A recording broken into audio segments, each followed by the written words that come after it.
Whoever wins, we lose. In a world overflowing with movies, we need a hero. Someone to separate the bad from the good. Sounds like a job verbal diorama. She watches all the movies, from comedy to drama. From the talk, roll the sound, and don't forget the action. She'll watch until the end and then she'll give you her reaction. Movies you know, movies you don't. Prequels, sequels, remakes, and trivia and outtake. Movies you know, movies you don't. Interesting stories, all the categories. Hi everyone, I'm Em and welcome to Verbal Diorama episode 127, Alien vs Predator and Aliens vs Predator Requiem. This is the podcast that's all about the history and legacy of movies you know and movies you don't. And as always, a huge hi and welcome to you all, whether you are a returning listener, whether you have listened to this Alien series that I've been doing, or a brand new listener to this podcast and you're just a huge Alien vs Predator fan.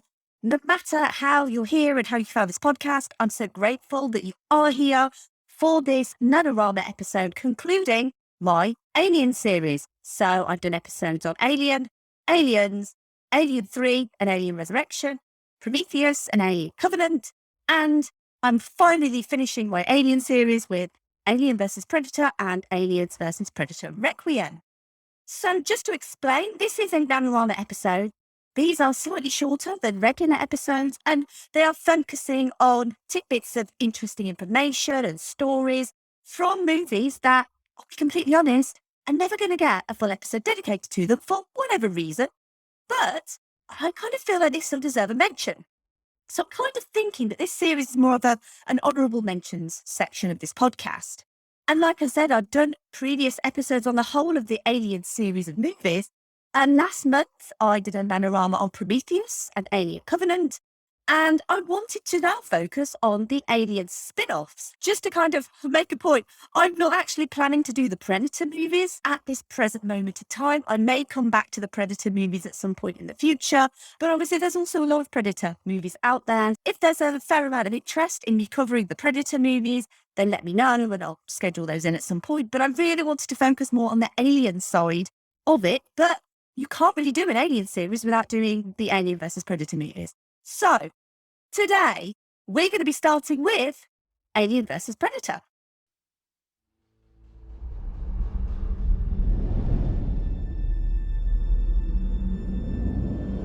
"7 days ago, one of my satellites over in Antarctica discovered a pyramid. Where exactly on the ice is this? It's not on the ice. It's 2,000 feet under it.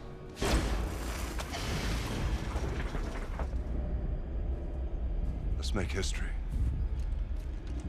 Oh my God. Whoever built this pyramid believed in ritual sacrifice. Did you hear that?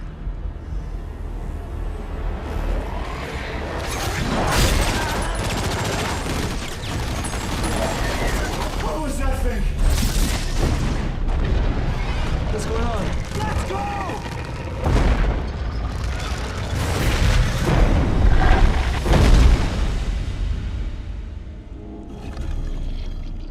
What did you say this room was called?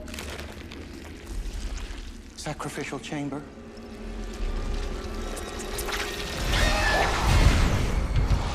This story's all here. This whole thing was a trap.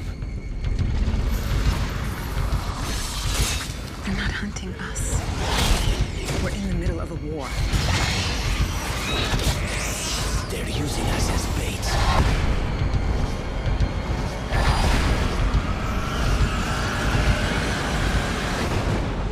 You ugly son of a...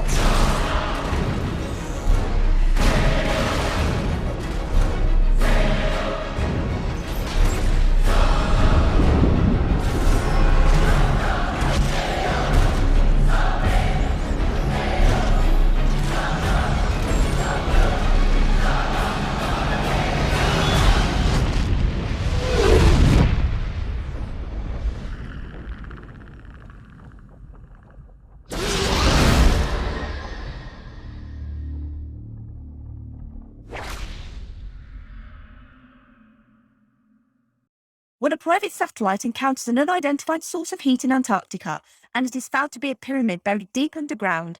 A search team comprising of top-of-the-line archaeologists and engineers is sent to Antarctica to find out more.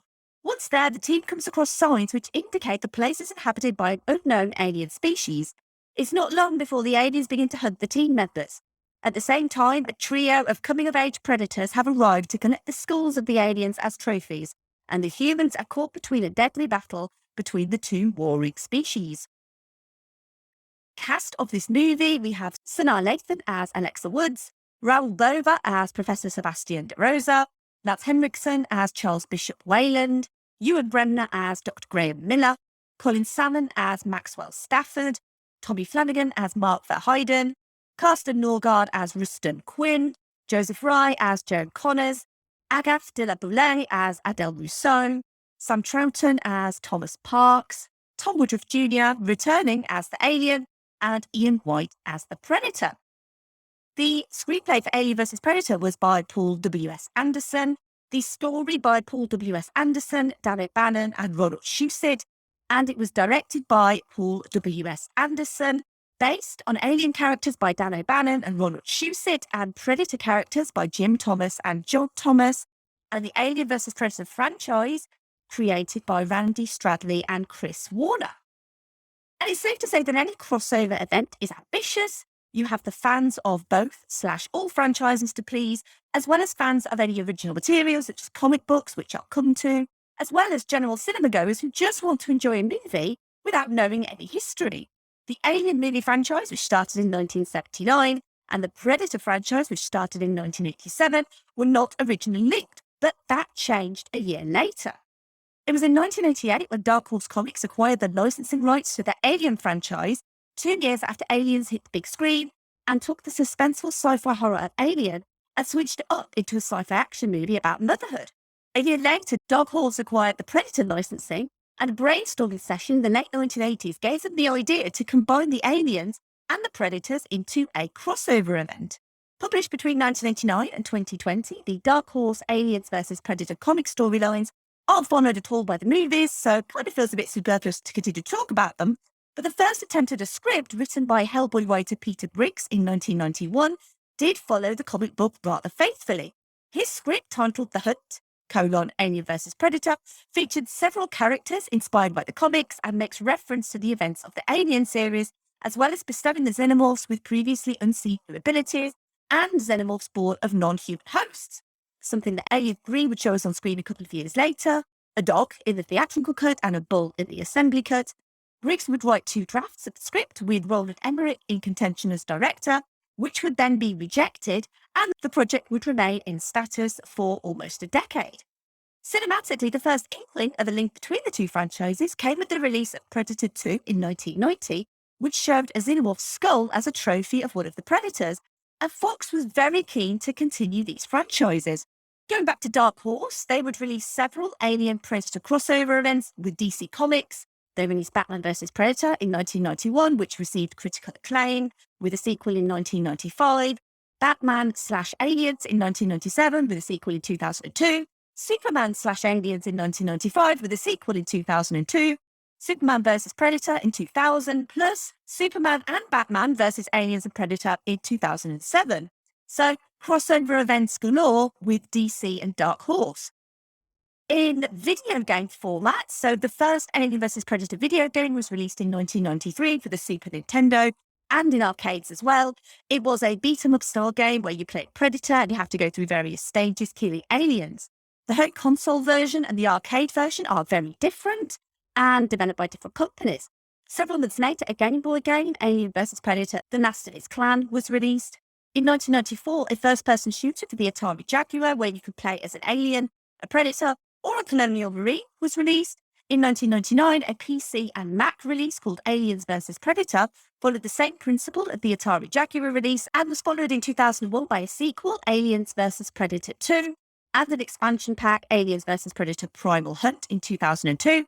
By 2003, PlayStation 2 and Xbox received yet another Alien vs. Predator game, Alien vs. Predator Extinction. My point is that aliens going up against predators was not a new thing, and simmering in the background during all of these years was a Hollywood clash of these cinematic titans.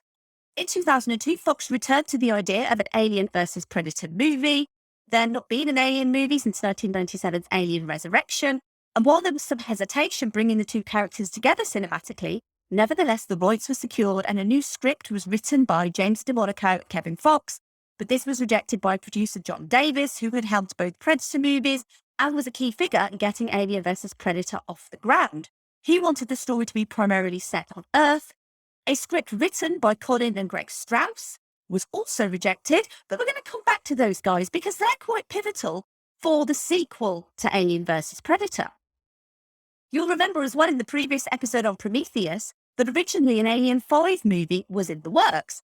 That in 2002, Ridley Scott started development on the sequel, in which he wanted to explore the engineered origins of the alien creatures, specifically Alien's space jockey, a character briefly seen in Alien as the deceased pilot of the ship the crew of the Nostromo investigate. James Cameron would, at this point, also get involved and start writing a story based on Scott's ideas. However, 20th Century Fox had other plans for the franchise. A script, presumably at this point in time, the DeMonaco Fox script, was sent to Cameron outlining a crossover between the Aliens franchise and the Predator franchise, which would become Alien vs. Predator, but James Cameron hated the idea and therefore stopped working on his Alien sequel project. Now, there's a reason the first Alien vs. Predator movie feels like the spiritual sibling to the 2002 Resident Evil movie starring Mila Jovovich. And I'm not just talking about the fact they both star Colin Salmon, but they do feel like they could be related to each other. And this is obviously down to Paul W.S. Anderson. He had been working on an idea for Alien vs. Predator for 8 years and pitched John Davis his story, along with concept art by Randy Bowen. It would be after he finished work on Resident Evil Apocalypse that Anderson started writing the script for Alien vs. Predator with Shane Salerno. He adapted Armageddon in 1998. Salerno spent 6 months co-writing the script, including revisions through production. But as you'll probably remember, I didn't mention his name credited as screenwriter. In fact, Dan O'Bannon and Ronald Shusett would receive a story credit purely because elements from their original spec script for Alien were used in the story for this movie. Shane Salerno would, however, get sole credit for his work on the sequel, which again, I'm going to come to. So park the Strause brothers and park Shane Salerno, because they are all very integral to Alien vs. Predator Requiem. Alien vs. Predator is both a sequel to the Predator movies and a prequel to the Alien movies, and actually took great pains to not contradict the canon of either series. Anderson took inspiration from the work of H.P. Lovecraft's At the Mountains of Madness, as well as Eric von Daniken, who theorized that only civilizations were able to construct massive pyramids with the help of extraterrestrial beings, which also forms part of Aztec mythology. It's worth noting that the ideas put forth in von Daniken's books are rejected by virtually all scientists and academics who categorize his work as pseudo-history, pseudo-archaeology, and pseudoscience. The story for Alien vs. Predator is set in a remote Norwegian Antarctic island, purely so that civilization remains unaware to the existence of the xenomorph on Earth. Predators taught ancient humans to build pyramids and used Earth for the rite of passage rituals every 100 years in which they would hunt aliens. To explain how these ancient civilizations disappeared without a trace, Anderson came up with the idea that the predators, if overwhelmed by the aliens, would use their self-destruct weapons to kill everything in the area, which would obviously be a lot easier in Antarctica. The first actor cast was Lance Henriksen, playing billionaire Charles Bishop Wayland, the form ultimately used for the android Bishop in Aliens, and the original founder and CEO of Wayland Industries. An international multicultural cast was assembled, and several hundred actresses auditioned for the lead role of Alexa Woods, which ultimately landed with Sanaa Lathan. Arnold Schwarzenegger was interested in reprising his role of Major Dutch Schaefer from Predator in a cameo on the condition that he lose the election of Governor of California. He won the election, became the governator, and so the cameo was never filmed. Filming took place at Barrandov Studios in Prague, a studio I've mentioned before on this podcast. A Knight's Tale was also filmed there. 25 to 30 life-size sets were built in Prague for the pyramid interiors. The main reason Barrandov was chosen was the comparative reduction in cost. Sets in Prague cost $2 million. The equivalent in an LA studio would have been 10 times as much. Third-scale miniatures were also used, as well as 700 bags of artificial snow. visual effects producer Arthur Windus preferred to use miniatures rather than use CG effects. Steve Johnson's special effects company Edgeby Effects originally bid for the creature effects in the film, proposing a raft of radical redesigns for both the aliens and the predators. Conceptual artist Konstantin Sakharins produced several concept sketches of the designs for the various creatures in the film. However, these ideas were eventually rejected for being too different to what had come before, and instead Amalgamated Dynamics returned along with Tom Woodruff Jr. in costume as the Xenomorph. A hydraulic alien puppet was also created, which used 6 people to puppeteer. This was primarily used in the main fight sequence with the Predator, of which there were multiple Predators and were distinguished by their different masks. The production claims to use 70% practical effects, with only additional items such as the alien tails computer animated for fluidity. The Alien Queen was filmed using 3 variations, a 4.8 meter practical version, a 1.2 meter puppet, and a computer generated version. The practical version required 12 puppeteers to operate. Alien vs. Predator was released on the 13th of August 2004 and debuted at number 1 at the box office. The film grossed $80.3 million in the US and $177.4 million worldwide on a production budget of $60 to $70 million. Critics were not allowed to preview the movie before release, which is never the best sign, and when they did, the critical reception was low, with criticism across the board on cardboard characters and dull action. Rotten Tomatoes currently has the movie at 21%. Fan reception was also low, criticising the Predator characters as looking weak and unintelligent, and the alien character life cycles not being canon to other movies. And for a movie called Alien vs. Predator, there wasn't much Alien vs. Predator fighting. Despite this critical slating, a sequel to Alien vs. Predator was announced. And so we fast forward 3 years to 2007, with a movie set immediately after the events of the first, with the Predalien reveal for Alien vs. Predator Requiem, which, in what is my version of the Mandela effect, I regularly call Alien vs. Predator Requiem, but then I have to remind myself there are multiple aliens. But it's one of those things, whenever I see Aliens vs. Predator Requiem, it doesn't look right to me. So if I call it Alien vs. Predator Requiem, that is just literally the Mandela effect in my brain, thinking that it's called singular alien versus singular predator Requiem. But it's not. It's multiple aliens versus singular predator Requiem.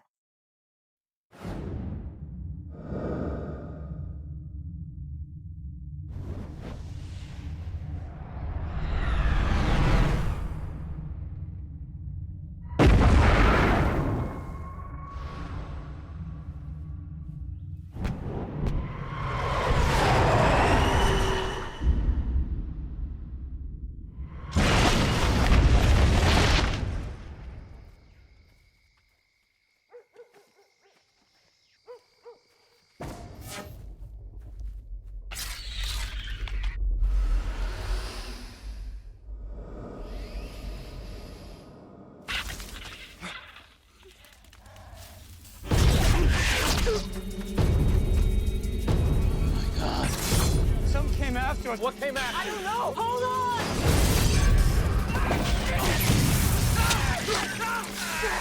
The town was completely overrun.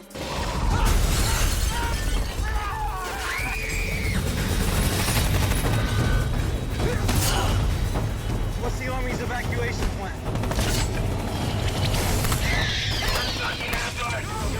Everyone, cut the back!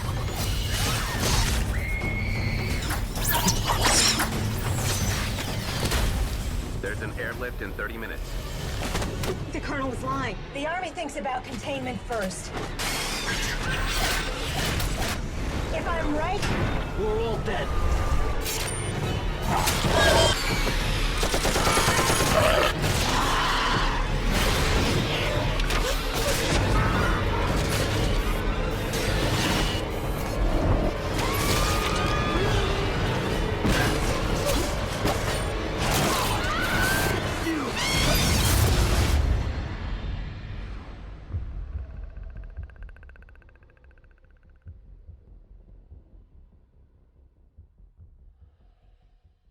No one can escape from the aggressive predatory xenomorphs, and shortly after the Antarctic bloodshed in Alien vs. Predator, a crippled predator ship crash lands in the dense forest of Gunnison, Colorado.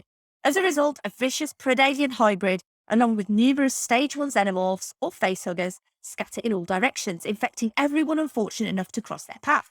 Once more, the Earth is a battlefield, as both extraterrestrial species are fighting for supremacy, and the humans become stuck in the middle. Now, the fate of the entire city and world rests in the hand of the local sheriff and a handful of residents. Can they ensure the survival of humankind? And most importantly, can they actually see anything? We're going to come to that. The cast of this movie: Stephen Pasquale as Dallas Howard, Riker Aylesworth as Kelly O'Brien, John Ortiz as Sheriff Eddie Morales, Johnny Lewis as Ricky Howard, Sam Trammell as Tim O'Brien, Ariel Gade as Molly O'Brien, Robert Joy as Colonel Stevens, Kristen Hager as Jesse Salinger, Tom Woodruff Jr. again as the aliens and also the Predalien, Ian White again as the Predator aka Wolf, and Matthew Charles Santoro as the voice of Wolf. Alien vs. I've done it already. Aliens vs. Predator Requiem was written by Shane Salerno. It was directed by the Brothers Strause. It was based on Alien characters by Dan O'Bannon and Ronald Shusett and Predator characters by Jim Thomas and John Thomas. And Alien vs. Predator franchise was created by Randy Stradley and Chris Warner. So I mentioned their names, and I'm going to have to repeat them again because screenwriter Shane Salerno turned in at least 2 scripts for Aliens vs. Predator Requiem. I got it right that time. Eventually, 20th Century Fox elected to go with Salerno's second script, which featured a Predator ship crashing and unleashing its alien cargo, but this time in small-town America. Tom Woodruff Jr. and Alec Gillis, who had provided creature effects for work on every Alien film since Aliens, had hoped to direct the film themselves. Fox ultimately went with brother directors Colin and Greg Strause. Shane Salerno would receive the full and sole writing credit this time around. It was James Cameron's Terminator 2 which inspired brothers Colin and Greg Strause to move to Los Angeles and start new careers in the film industry in 1995 after growing up experimenting with visual effects on the Amiga. They worked on the effects for the X-Files movie and moved on to The Nutty Professor, Volcano and Titanic. In 2002, they founded Hydraulics, and the first movie they worked on under that moniker was Terminator 3 Rise of the Machines. Now, Nanorama episodes don't have obligatory Keanu references, normal episodes have obligatory Keanu references, but just on a point of note, Hydraulics also worked on the movie Constantine. Through their visual effects work, they developed a strong relationship with 20th Century Fox, and while their Alien vs. Predator pitch from the previous movie was unsuccessful, they actually decided to pitch a movie titled Wolfenstein instead, not related to the games from what I understand. Fox almost bought Wolfenstein, but instead they offered them directorial duties on the Alien vs. Predator sequel. They were hired in the spring of 2006, with shooting set to start that autumn. I fully believe their visual effects experience would be paramount on a movie that needed a lot of visual effects to be believable. Aliens vs. Predator Requiem was shot in Vancouver on a 52-day filming schedule. This movie would up the gore and violence of the previous movie and include some truly horrific visuals, including scenes set in a maternity hospital, which I actually had to look away from. The Brothers Strause were also working on visual effects on other movies, such as 300, Fantastic Four Rise of the Silver Surfer, and Shooter during production of Aliens vs. Predator Requiem. Unlike the previous Alien vs. Predator movie, the interiors of the Predator ship were fully CG, because creating practical sets was more costly. They did, however, try to keep most of the rest of the movie practical and also endeavoured to keep the movie looking as similar as possible to its predecessor. The Maya hair simulator was actually used to build a forest of trees around the Predator ship crash site.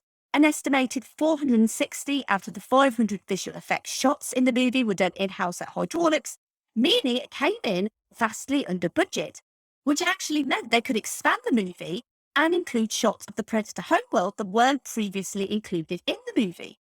Unfortunately, one of the lasting legacies of Aliens vs. Predator Requiem is that it's so dark that you unfortunately can barely make out the creature design or kill count, with director and photographer Daniel Pearl exclaiming during filming, and this is actually on video. There was many videos on YouTube filming of Aliens vs. Predator Requiem, and he actually says it's not bright enough.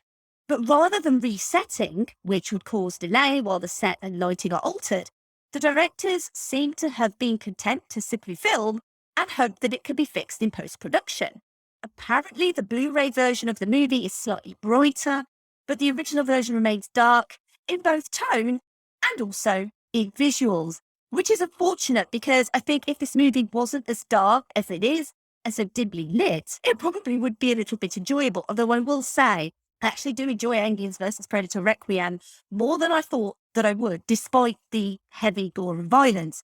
When they were making the movie, the Brothers Strause found that fan expectation was not only high, but that overzealous fans would actually break into trailers and steal props. Several of these props were actually found on sale on eBay during filming of the movie. And when the movie actually did come to be released, it premiered at the Los Angeles Comic Book and Sci-Fi Convention on 4th of November 2007. It was later released in the US on the 25th of December 2007 with the tagline, "This Christmas, there will be no peace on Earth." It would return a domestic gross of $41.8 million and an international gross of $88.5 million, bringing it to a total of $130.3 million on a budget of only $40 million. So these movies actually did make money. People think that these movies didn't make money, but they actually did make money. And because the budget was so low on Requiem, it actually made quite a lot more than its budget. But unfortunately, it would be even more critically derided than the first. Aliens vs. Predator Requiem only has 12% on Rotten Tomatoes. I think that's a little bit low, personally. I don't think it's that bad.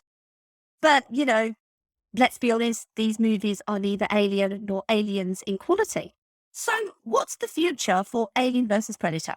The Brothers Strause were keen to work on Alien vs. Predator 3 during the production of Aliens vs. Predator Requiem. In 2008, an anonymous source at 20th Century Fox got in touch with them confirming the certainty of a third movie, and in 2010, IO9 published an exclusive interview with them in which they revealed that Alien vs. Predator 3 would have led directly into Alien, with the Ms. Yutani reveal leading to humans advancing in space travel technology. In mid-2018, the Predator director Shane Black, who we love on this podcast, by the way, tweeted that a third AVP movie could still happen, and comicbookrumors.com suggested at the time that Fox might wait for Ridley Scott to complete his Alien prequel trilogy. There was a script draft of Alien vs. Predator 3 in 2007. It was written by Liam O'Donnell. He was a visual effects consultant on Alien vs. Predator Requiem, and it was written during the production of that movie. Unlike the first two Alien vs. Predator films, the story would have been set in the future and followed a conflict between humans, aliens, and predators in Africa. Since then, of course, Disney has purchased Fox, and development of a third Alien vs. Predator movie has been delayed indefinitely. So I think it's safe to say that this will probably stay a duology unless at some point Disney wishes to reboot it. And Disney are planning to do more Alien movies. I don't know if they're planning to do more Predator movies, and I think doing more Alien versus Predator movies is probably a little bit far-fetched. However, never say never, I guess, when it comes to movies like this, because there's clearly a fan base out there for these movies. People actually do enjoy these movies. I enjoyed these movies quite a lot more than I thought. They've got massive comic book history. They've got gaming history. So, yeah, never say never, I guess. But thank you for listening. As always, I would love to hear your thoughts on Alien vs. Predator and or Aliens vs. Predator Requiem. And I would also like to hear your thoughts on this new format. Do you like it? Do you not like it? I mean, if you don't like it, I'm still going to do them. And the next one I'm going to do is actually just before Christmas. And it's going to be a little bit different because instead of one episode covering two movies, I'm going to do two slightly smaller episodes covering two movies. Originally, it was going to be one episode covering two, and then my schedule changed in December. I had a break week instead. So I thought I'll do two separate episodes. So it's a special double episode Nanorama. And my question to you is, have you been naughty or nice this year? Because if you've been naughty, then you go on Santa's naughty list and you get an episode on Krampus. If you've been nice, you're on the nice list and you'll get an episode on Klaus.